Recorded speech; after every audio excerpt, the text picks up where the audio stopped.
Muy bien, hablemos hoy de marxismo y socialismos. Eh, en, esta, en esta clase del día de hoy hablaremos sobre el marxismo y los diferentes socialismos, además de algunos autores que se han visto influidos por el pensamiento marxista. El marxismo nos proporciona una nueva perspectiva con respecto a la historia humana, el cambio social, el conflicto, la desigualdad social, la economía y el trabajo. El trabajo como en el centro de la estructura ideológica marxista. Una forma de conocer el mundo también nos proporciona el marxismo como una crítica del mundo y como un medio para cambiarlo. Esto es bien interesante y en su tesis sobre Feuerbach, el mismo Marx señala la importancia de que la filosofía tiene que servir para transformar el mundo, no nada más para criticarlo, para contemplarlo. Pasamos de una filosofía contemplativa a una filosofía práctica, una filosofía que sirva para la transformación de la realidad. Esta corriente prioriza la historia y la organización de las actividades prácticas en lugar del desarrollo de ideas abstractas, reconoce relaciones entre aparentes opuestos, como las reconoce a través de la dialéctica. ¿Cuáles son las tesis básicas del materialismo histórico? Bueno, primero, los hombres de toda época necesitan producir sus medios de vida inmediata. ¿A qué se refiere el materialismo histórico? Que toda la historia del ser humano tiene bases materiales.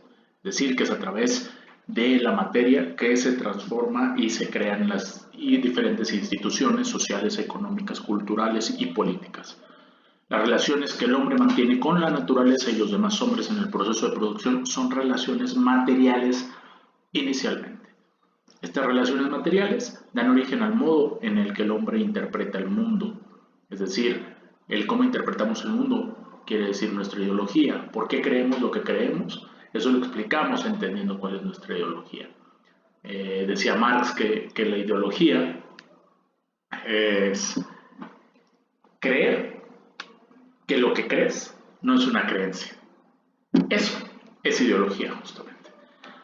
Y a la estructura jurídico-política de la sociedad, es decir, el Estado como esta estructura jurídico-política le da origen, o el Estado se conforma de las relaciones materiales de una sociedad determinada. El desarrollo de estas relaciones materiales de producción de la vida es el fundamento de la historia, es decir, toda historia humana tiene como base la materialidad. Una interpretación sobre la formación y desarrollo de la sociedad mediante el proceso dialéctico de la materia a través de la historia, siendo la materia el sistema de producción de los bienes materiales, es decir, la manera en la que se producen los bienes materiales, bienes y servicios. A partir de estas relaciones materiales es que se construye la historia de las instituciones en la sociedad. Hay dos ideas interesantes en el marxismo, que es la infraestructura y la superestructura. La infraestructura se refiere a la base material sobre la que está sentada una sociedad determinada, es decir, el sistema económico, los modos de producción, los instrumentos de producción, la tecnología, todo este tipo de cuestiones conforman la infraestructura, es decir, lo materialmente tangible.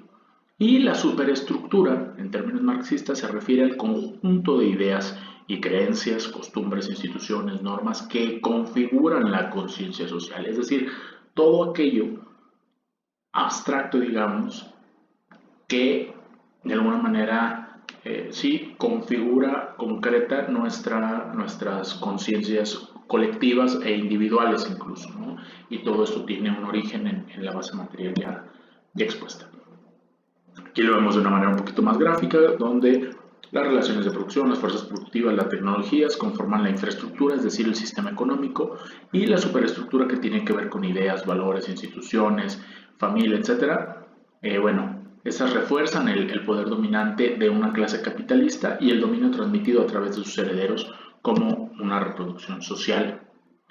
La alienación como concepto marxista permanece, es decir, el alienado, quien está alienado, permanece dentro de sí, tiene el mismo origen que la palabra alien, ensimismado por su desorientación social. Toda circunstancia por la cual el hombre entrega su razón de ser, su esencia, algo extraño o ajeno a sí mismo. Un ser extraño es un alien, un ser ajeno a todo lo que conocemos es un alien. Entonces, quien está alienado le entrega a eso externo o a eso extraño fuera de sí su existencia.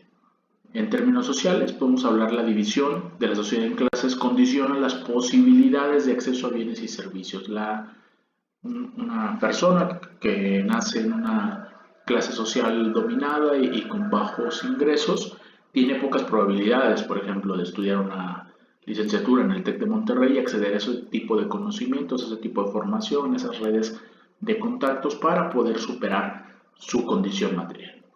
En términos religiosos, la dominación religiosa y consagración a un dogma frustran el desarrollo de la individualización de la conciencia humana.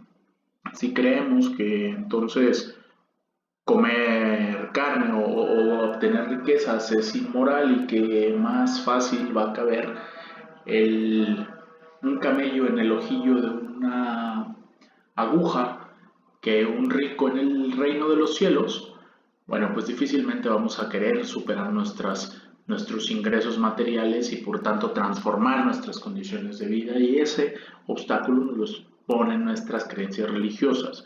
Nos alienamos a lo que la religión y el status quo nos impone. En términos políticos, la división entre la sociedad civil y el Estado, contractualmente aceptamos que unos sean más iguales que otros, es decir, aceptamos que políticamente puede haber más influencia de un personaje que de otro, aunque en términos de democracia liberal los votos cuenten lo mismo. Sabemos que en la realidad hay mucha más influencia política que la simple emisión de un voto, ¿no? Del sufragio. En términos económicos, el hombre se convierte en una mercancía, el producto que creamos es ajeno a nosotros, y entonces ¿cuántos obreros son dueños de los edificios que después rentan o compran o venden los dueños de los desarrollos inmobiliarios?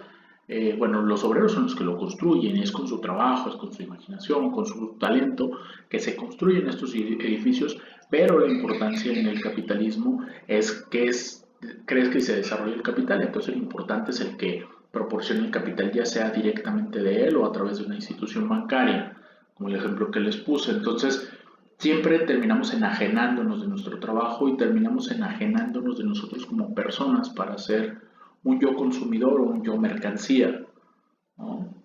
Decía Eduardo Galeano que en estos tiempos importa más la caja que el muerto, ¿no? Importa más el empaque de las cosas que la cosa en sí misma. La ideología, bueno, cuando hablamos de ideología hablamos de un conjunto de ideas, creencias y costumbres que configuran la conciencia de los hombres en una sociedad determinada. Ya les platicaba ahí un poquito un ejemplo para detectar cuando estamos hablando de ideología. No es la conciencia la que determina la vida, sino la vida la que determina la conciencia. Esto es una aseveración interesante dentro del marxismo, porque para el marxismo nuestras condiciones de vida material van a determinar cómo pensamos. Y no es que como pensemos determinará nuestras condiciones de vida material. Las estructuras están hechas para que, al contrario, lo material sea lo que prive, y posteriormente haya todo un aparato ideológico detrás que te haga pensar que lo que está en tu mente, ¿no? Que materialmente todo es posible y está en ti el cambio, ¿no? Es algo interno tuyo. Cuando la realidad, las estadísticas, los datos nos dicen que materialmente es muy complicado, y esto lo vemos con todos aquellos estudios sobre movilidad social que traen datos duros y que nos pueden ayudar a corroborar este principio, digamos, del pensamiento marxista. La clase que tiene a su disposición los medios para la producción material dispone con ello al mismo tiempo de los medios para la producción espiritual, es decir, quien crea arte, los que tienen posibilidad de, quien crea las religiones, los que tienen las posibilidades materiales de hacerlo. Eso cuesta, y eso tiene no nada más un valor, sino un costo material, y solamente aquellos que puedan pagarlo pueden acceder a este tipo de cosas y por lo tanto a influir espiritualmente o ideológicamente en los demás, lo que hace que se le sometan las ideas de quienes carecen de los medios necesarios para producir espiritualmente. Si no puedes tú influir en los demás, entonces estás influenciado.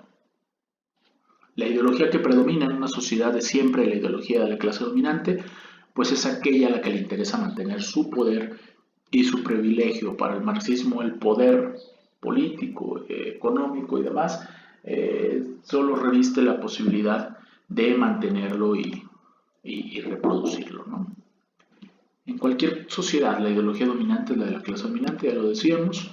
El marxismo, visto como humanismo, vamos a encontrar de la siguiente manera. El hombre es, en principio, un ser natural, que en cuanto tal está dotado de fuerzas naturales, físicas, capacidades, etcétera, limitadas por su propia naturaleza. Eso no le da ningún carácter moral de bueno o malo o alguna cosa así, como en algún momento ya lo había contemplado el propio Maquiavelo, Hobbes o Rousseau. La naturaleza no es para el hombre lo mismo que para los animales o las plantas por su misma constitución. El hombre proyecta en la naturaleza su fin y la realización de esta proyección hace que transforme su propia naturaleza. El hombre es el único capaz de transformarse a sí mismo, de construirse a sí mismo. Lo que realmente hace diferente al hombre es su capacidad de trabajo, porque esto lo hacemos, la transformación la hacemos a través del trabajo. La capacidad de transformación de la naturaleza para producir sus medios de vida, generar lo que antes no existía. Nosotros inventamos cosas, los animales no. Nosotros producimos cosas que no existían o que no había en el mundo, ¿no? Hay todo un debate y hay estudios al respecto que vale la pena que en algún momento los puedan revisar sobre lo que significa el antropoceno y lo que significa esta posibilidad de generar lo que antes no existía para el mismo planeta como un todo, ¿no? La obra principal de Karl Marx es El Capital. Los derechos de propiedad, dice en El Capital Marx, son el resultado de un proceso histórico violento y abusivo. Es decir, la propiedad es un robo y ahí coincide un poco con Proudhon. El modo de producción es la estructura de producción dominante en y de una sociedad. La circulación del dinero como capital es un fin en sí mismo. Bajo este esquema del capitalismo, el movimiento del capital es por lo tanto ilimitado. La sustancia real de valor es el trabajo, ¿no? Pero todo se centra en el capital. La revolución es necesaria y apremiante, dice Marx. El modo de producción imperante da lugar a clases sociales dentro de la sociedad. Una clase es un grupo de personas unidas por su posición relativa al proceso de producción. Una clase dominante puede ser la burguesía, estos que se aglomeraban alrededor de las ciudades en los llamados burgos, por eso el nombre burguesía, y esta clase, digamos, contaba con los medios materiales para poder influir en el poder y de alguna manera fue el contrapeso interesante con las monarquías absolutas y posteriormente se adueña de las estructuras, digamos, de todo el aparato jurídico, económico, institucional, jurídico-social. La lucha de clases es el motor principal de la historia, ¿no? La principal relación, dicen, entre las clases es el conflicto, es decir, a través de la dialéctica. El poder de una clase en relación con la otra define la forma de la sociedad y la forma de producción. Es decir, la forma en la que se relacionan estas clases sociales va a configurar cómo coexiste una sociedad. Decía Engels, mientras el proletariado necesite todavía del Estado, no lo necesitaría en interés de la libertad, sino para someter a sus adversarios, y tan pronto como pueda hablarse de libertad, el Estado como tal dejará de existir. Es decir, entendiendo que el Estado ha funcionado como un instrumento de dominación de la clase dominante sobre la clase dominada, pero que a su vez el adueñarse o el acaparar el Estado, el conquistar, digamos, el aparato estatal, para el proletariado significa la posibilidad de emancipación con ese propio instrumento, ¿sale? Imaginen que el Estado es el arma principal que tiene la burguesía para someter al proletariado y de repente esa arma se la quita al proletariado y ahora los tiene amenazados.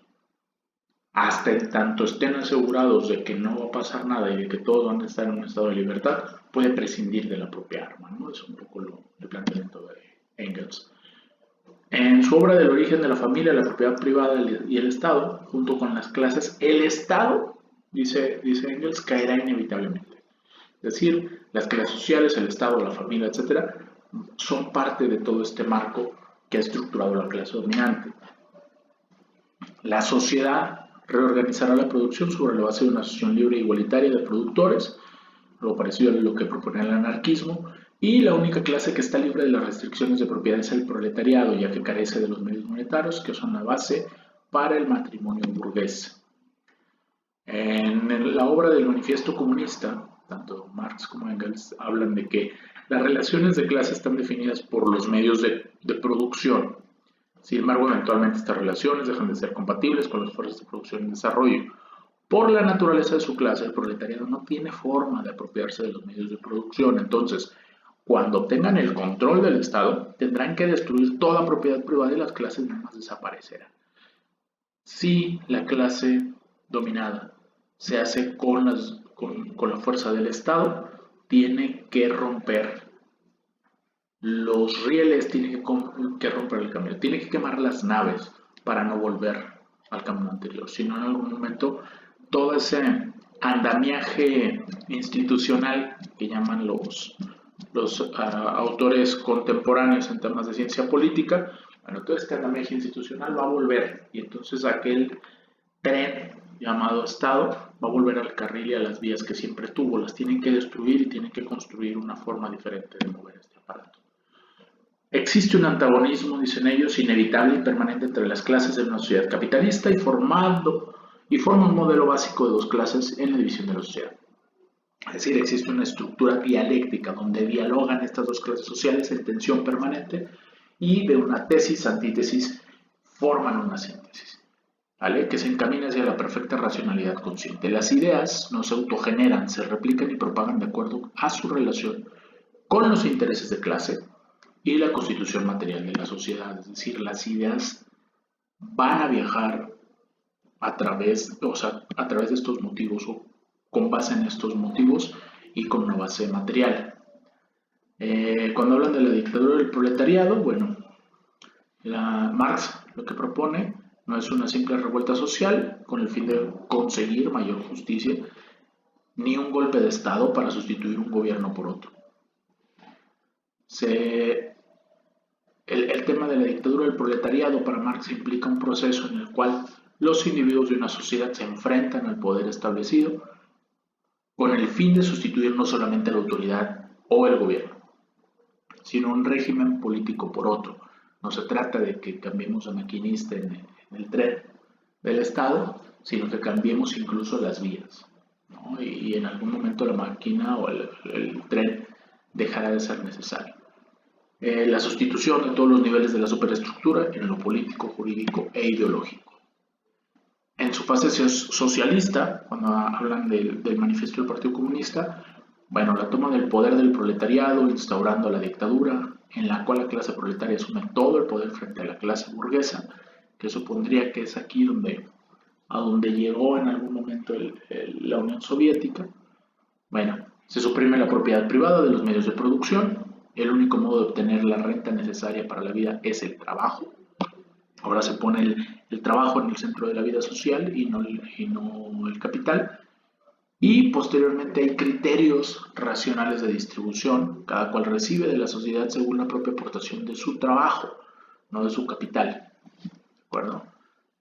En la fase comunista que relatan estos autores, bueno, hablamos de una etapa final del proceso de la historia que culmina con la desaparición de las clases sociales, la abolición de los aparatos represivos e ideológicos del Estado, la destrucción de las relaciones de producción capitalistas que eliminan automáticamente las clases sociales y por ende la explotación del hombre por el hombre. Aquí es donde culmina, digamos, este modelo y el hombre se vuelve un fin en sí mismo.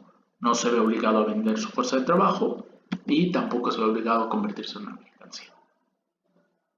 Para Gramsci, que es un autor ya más del siglo XX, se aleja de este determinismo económico, es decir, aborda el marxismo desde otra perspectiva, no tan economicista, y construye la categoría de hegemonía para analizar y proponer la acción política, es decir, lo político. Gramsci se concentra sobre todo en el aspecto político y un tanto cultural del poder desde la perspectiva marxista.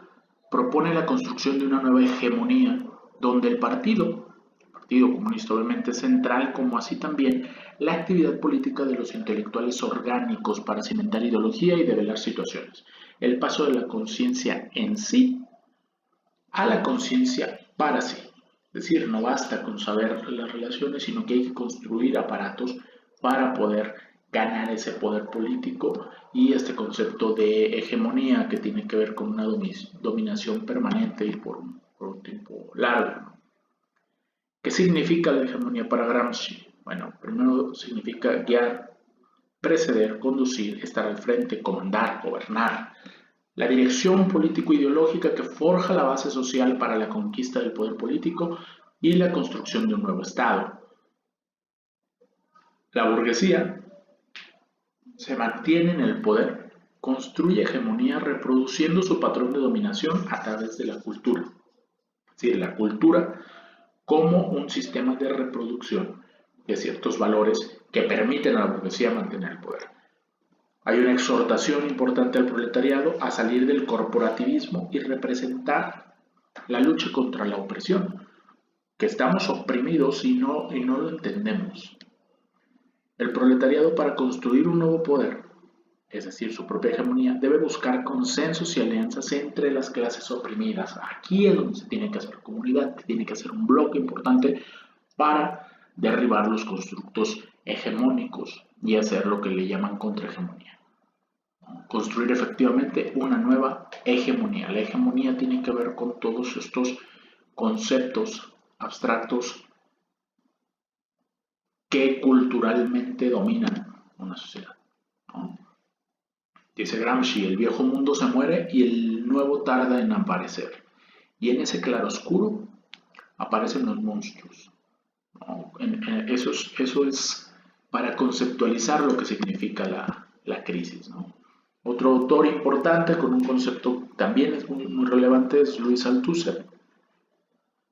Althusser nos habla que la ideología no refleja el mundo real, sino que es una representación de la relación imaginaria de los individuos con el mundo real. Es decir, es lo que nosotros nos imaginamos que es nuestra relación con el mundo. A eso se refiere la ideología, de acuerdo con Althusser.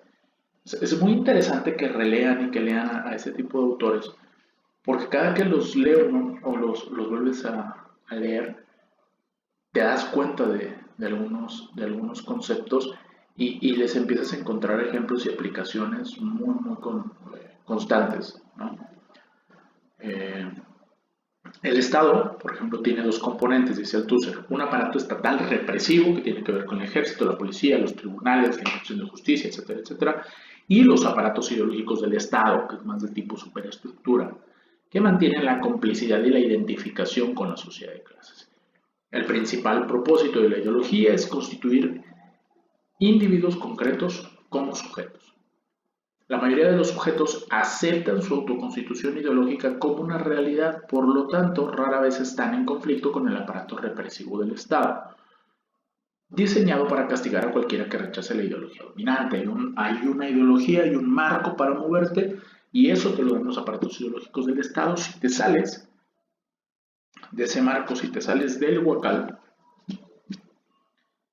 están los aparatos represivos del Estado. El individuo es interpelado como un sujeto libre para someterse libremente a su sujeción. Es decir, el capitalismo, y así lo concibe Althusser en sus aparatos ideológicos del Estado, no te obliga, pero te conmina de alguna manera a que pertenezcas a ellos, ¿no? La ideología existe en los aparatos y las prácticas específicas de ellos. Hay algo interesante y vamos a los años 30 del siglo pasado, la escuela de Frankfurt, donde se basa la teoría crítica, bueno, estaba integrada por intelectuales, académicos y disidentes políticos de 1930, recordemos a Husserl, etcétera, etcétera. La teoría crítica proporciona una interpretación específica de la filosofía marxista con respecto a algunas de sus nociones centrales, como la mercantilización, la cosificación y la crítica de la cultura de masas. Estamos en otro momento de la historia, ya estamos en el siglo XX, en la primera mitad del siglo XX, cerca de la Segunda Guerra Mundial. La respuesta está en el modo en cómo la modernidad entiende las relaciones de poder, la diferencia y la alteridad. El problema no se centra solo en la esfera económica, material de la que hablaba Marx, sino también en la esfera cultural. Aquí coincide con Gramsci que la parte cultural es ese soft power mucho más profundo que permite mantener la hegemonía del capitalismo. Y si lo ven ustedes actualmente y utilizan un poco el marco analítico de la teoría crítica, entenderán cuánta razón tenían estos estudiosos en el sentido de que a través de la cultura nos están aculturando y nos están generando esta manipulación tan fuerte que somos incapaces siquiera de percibirla. Y entonces creemos que lo que creemos no es una creencia. Es decir, estamos enajenados totalmente con la ideología capitalista, ¿no? O sea, por ahí algún autor, no recuerdo ahorita el nombre, que en el mundo moderno toda idea de felicidad termina en una tienda.